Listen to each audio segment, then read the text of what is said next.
Hello guys, ये खूबसूरत मोहब्बत का एपिसोड 52। तो चलिए शुरू करते हैं। मनाली के पापा हमेशा से ही मंदिरा से भी बहुत प्यार करते थे क्योंकि वो शुरू से ही बहुत नखरे करती थी। इसीलिए उसके पापा मंदिरा को मनाली से कम नहीं मानते थे। उसे अभी भी याद है, उन्होंने मनाली की जिम्मेदारी सुभाष जी पर छोड़ी थी, पर सुभाष जी एक भी जिम्मेदारी नहीं निभा पाए। वो अपने भाई का ऋण भी नहीं चुका पाए जो मनाली के पापा ने मंदिरा को प्यार के रूप में दिया था। यही सोचते सोचते उसकी निगाह रिद्धिमा पर जाती है और उसे मंदिरा का बेरुखापन याद आ जाता है। बचपन की बात और थी, पर अब जब मंदिरा को उसका साथ देना चाहिए था, उसकी हिम्मत बनना चाहिए था, वही वो उसके रोने का कारण बनती थी। उसके चाचा चाची ने तो उसे अपनाया नहीं, पर मंदिरा उसकी बहन थी। उसका प्यार कब नफरत में बदल चुका था ये उसे खुद भी नहीं पता था। यही सोचते सोचते उसकी आंखों से आंसू गिरने लगे। मनाली अब भी रिद्धिमा के सर पर हाथ फेर रही थी। रिद्धिमा को कुछ महसूस हुआ तो उसने नींद में अपनी आधी अधूरी आंखें खोली और उसने सामने मनाली को पाया। रिद्धिमा नींद में बड़बड़ाते हुए कहती है, क्या हुआ, ऐसे क्यों देख रही हो? मनाली कहती है कि आप पर बड़ा प्यार आ रहा है। ये सुनकर रिद्धिमा मनाली को नींद में स्माइल देती है और कहती है, तुम्हें ऐतराज ना हो तो मैं तुम्हारी गोदी में सर रखकर सो जाऊं। मनाली को ये सुनते ही थोड़ी हंसी आने लगी और वो रिद्धिमा का सर अपनी गोदी में रखकर उसके सर पे हाथ फेरने लगती है। और इधर रिद्धिमा बस नींद में मुस्कुराए जा रही थी। थोड़ी देर में रिद्धिमा को नींद आ गई और वो सो गई। मनाली ने ये देखा तो उसके माथे पर एक किस किया और आंखें बंद करके बैठ गई।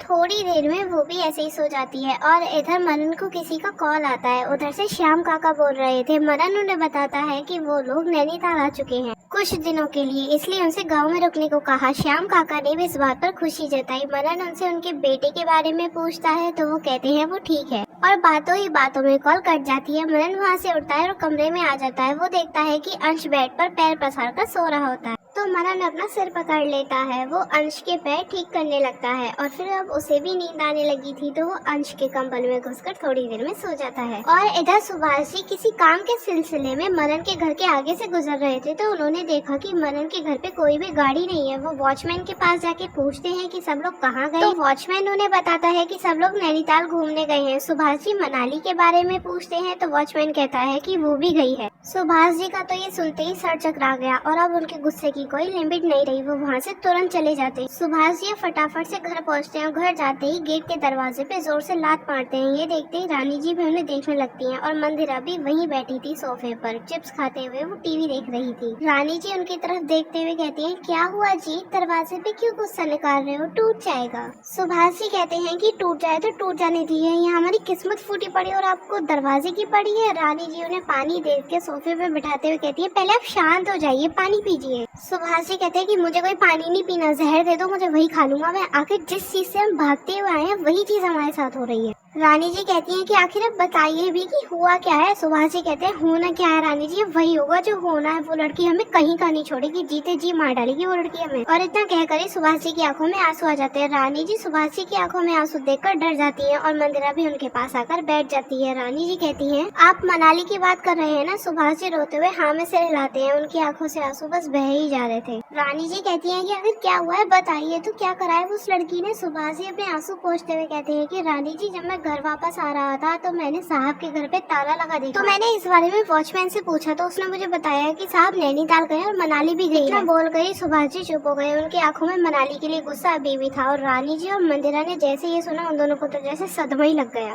रानी जी शौक होते हुए कहती है, क्या मनाली नैनीताल चली गई, पर कब, कैसे? सुभाष जी ये नहीं हो सकता। अरे जहाँ से वो मरते मरते बची है वो वहाँ क्यों जाएगी? सुभाष जी आंखों में गुस्सा लेते हुए कहते हैं, ये सच है रानी जी, वो वहाँ घूमने गई है। सच में इस लड़की ने कसम खा रखी है हमें मारने की, है हमें कहीं का नहीं छोड़ेगी। मुझे आज भी वो दिन याद आता है जब इसकी वजह से हमने अपने भैया भाभी को खोया, जब इसकी वजह से हमने अपनी माँ को खोया, और अब ये लड़की फिर से वही सब करवा के छोड़ेगी। मुझे तो समझ ही नहीं आ रहा रानी जी, ये लड़की हमसे चाहती क्या है। रानी जी बस एक ही जगह देखे जा रही थी और वो क्या बोले उन्हें ये समझ ही नहीं आ रहा था। सच में अगर मनाली उनके सामने होती ना तो वो मनाली का पक्का गला दबा देती। सुभाष जी आगे बोलते हैं कि ये लड़की चाहती क्या है मुझे समझ ही नहीं आता। सच में इसको कोई फिक्र नहीं है। इसको हमने दीन दुनिया से बचाए रखा ताकि उन्हें पता न चले कि ये अभी भी जिंदा है। मेरे भाई के बचन के कारण हमने इसे इतना सहारा दिया, फिर भी हमारी जान की दुश्मन बनी बैठी है। आखिर कब तक छुपाए हम इसे? हमने अपनी पूरी कोशिश कर ली पर इसका क्या हुआ, चली नैनीताल जहाँ मौत का कुआं है। मुझे तो अपनी मंदिरा की फिक्र हो रही है रानी जी, अब क्या होगा? इसके भविष्य पे इन सब बातों का कोई असर नहीं पड़ना चाहिए। मंदिरा अपनी आंखों में आंसू लिए कहती है, कुछ नहीं होगा पापा, आप टेंशन मत मत लीजिए, आपको मनाली को इस घर में रखना ही नहीं चाहिए। तो आज ये दिन देखना ही नहीं पड़ता। इतना सुनकर सुभाष जी मंदिरा के सिर पे हाथ फेरते हैं और रानी जी की तरफ देखते हैं जो कब से कुछ सोचे जा रही थी। सुभाष जी कहते हैं कि रानी जी आप क्या सोच रही हैं? रानी जी कहती हैं कि कुछ नहीं, मैं खाना बनाने जा रही हूँ आपके लिए, आप बता दीजिए क्या बनाना है। सुभाष जी कहते हैं कि रानी जी मैंने आपको इतनी बड़ी बात बताई और आपके चेहरे पे कोई डर ही नहीं है। रानी जी कहती हैं कि हमें किस बात का डर, हमने तो कुछ किया ही नहीं है। डर तो उसे होना चाहिए ना जिसका ही किया कराया, अब वो जाने और उसका काम जाने। हमने तो अपना फर्ज निभा दिया, अब आगे उसकी मर्जी। अगर वो नैनीताल जाना चाहती थी तो हमें बताकर भी तो जा सकती थी, लेकिन नहीं, उसे तो हमारी कोई फिक्र ही नहीं है। अब आप इस बारे में ज्यादा मत सोचिए, जो होगा अच्छा ही होगा। चलिए अब आप बताइए कि क्या खाएंगे, आप जो कहेंगे मैं वही बना और अब आप इस बारे में सोचना बंद कीजिए। सुभाष जी को उनकी बात थोड़ी अटपट ही लगी और वो सोचने लगे कि रानी जी इतना नॉर्मल कैसे हो सकती है, जबकि उनके लिए इतनी बड़ी बात है। मंदिरा भी वहीं बैठकर सुभाष जी और रानी जी की बातें सुन रही थी। मंदिरा और सुभाष जी वहीं बैठकर इस बारे में सोच रहे थे और रानी जी वहीं बेफिक्र होकर किचन में खाना बना रही। उनको तो जैसे परवाह ही नहीं थी किसी चीज की। और उधर नैनीताल में धीरे धीरे शाम हो चुकी थी। सब लोग उठकर अपने कमरों से बाहर आकर हॉल में बैठ जाते हैं और गप्पे मारनी शुरू कर देते हैं। और मनन भी अब उठ चुका था। वो अंश के साथ नीचे आता है और उन लोगों के साथ गप्पे मारनी शुरू कर देता है। वहाँ पे रिद्धिमा और मनाली को ना पाकर वो अंश से पूछता है तो अंश नामे से हिला देता है।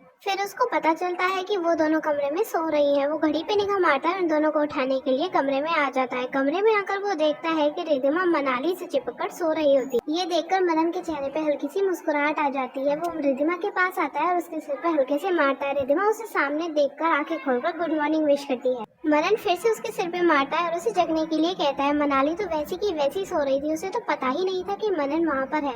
रिद्धिमा ने देखा कि मनाली बैठे बैठे ही सो गई थी तो उसने उसे उठाना चाहा। मनन मना कर देता है और कहता है कि तू रुक जा, मैं इसे उठाता हूँ अपने तरीके से। रिद्धिमा देख रही थी कि मनन क्या करने वाला है मनाली को जगाने के लिए। मनन मनाली के पास बैठता है और रिद्धिमा को दूर होने के लिए कहता है। रिद्धिमा दूर हो जाती है और मनन ने मनाली के बालों की एक छोटी सी रट ली और उसकी नाक में गुदगुदी करने लगा। जैसे ही मनाली को गुदगुद महसूस हुई उसे अगले पल ही छींके आने लगी। मनन और उससे दूर हट जाता है। मनाली देखती है कि मनन उसके बालों की एक छोटी सी लट लेकर उसके सामने ही बैठा है। मनाली उस पर चिल्लाते हुए कहती है आपको दिखाई नहीं देता क्या मैं सो रही थी? ऐसे कौन करता है किसी के साथ? मनन कहता है ओहो अच्छा जी, ऐसी बात है क्या? जब आज सुबह मुझे जगाया था तब तो ये बात याद नहीं आई है ना? मनाली कहती है कि ओह अच्छा, तो आपने अपना बदला ले ही लिया है ना? मनन कहता है कि क्या करूं परी जी, आदत से मजबूर हूँ। जब भी कोई मेरे साथ ऐसी हरकत करता है तो उसे बदला लिए बिना मेरा खाना हजम नहीं होता। इतना सुनकर मनाली उठती है और वॉशरूम की तरफ जाने लगती है उसे घूरते हुए और मनन उसे स्माइल दे रहा था जैसे उसे चिढ़ा रहा हो। रिद्धिमा भी उन दोनों को देखकर हंस रही थी जैसे वो दोनों लड़े बिना रह ही नहीं सकते। मनन उससे कहता है कि तू क्या दांत दिखा रही है, चल फटाफट से रेडी होकर नीचे आ जा, बाहर जाना है हमें। रिद्धिमा उससे पूछते हुए कहती है कहाँ जा रहे हैं हम? कहीं बाहर जा रहे हैं क्या? मनन कहता है कि हाँ कहीं बाहर ही जा रहे हैं, निशा का प्लान है उससे पूछ रहे हैं। अब चल फटाफट से उठ जा। मनन की बात सुनकर रिद्धिमा ऐसे ही नीचे चली जाती है और मनन वॉशरूम के गेट के पास में आता है और बोलता है अरे परी जी नीचे जल्दी आना, आपका परा आपका वेट कर रहा है। मनाली ने बाथरूम में मुंह बना लिया। इसके बाद मनन अपने रूम में जाता है, ब्लैक कलर की हुडी पहनकर नीचे आ जाता है। मनन नीचे आता है और सबके साथ बैठ जाता है। मनाली भी तैयार होकर आ जाती है और सबके साथ बैठ जाती है। वहाँ निशा सब लोगों को अपना प्लान बता रही थी कि वहाँ से अब उन्हें चलकर जाना है और कहाँ जाना है ये बस निशा को पता है। सब लोगों ने गरम गरम कपड़े पहने हुए थे सिर्फ रिद्धिमा को छोड़कर। रिद्धिमा मनाली से पूछती है कि तुम मुझे अपने गरम कपड़े दे दो ना प्लीज। मनाली उसे कहती है कि ऊपर रूम में जाकर सूटकेस में से जो कपड़ा उसे पसंद है वो पहन ले। रिद्धिमा फटाफट से भागकर मनाली के रूम में जाती है और उसका सूटकेस खोलकर एक कपड़ा निकालकर पहन लेती है। अब सब लोग तैयार थे और वो लोग नैनीताल की सुनसान सड़कों पे निकल पड़ते हैं। पर ये लोग कहाँ जा रहे थे? क्या मनाली किसी मुसीबत में आने वाली थी बाहर जाकर? इसके लिए नेक्स्ट एपिसोड का वेट कीजिए। तो गाइस बस इस एपिसोड में इतना ही। आपको ये वीडियो कैसी लगी कमेंट करके जरूर बताना, लाइक और शेयर करना मत भूलना और अगर आप चैनल पर नए हैं तो सब्सक्राइब जरूर करना।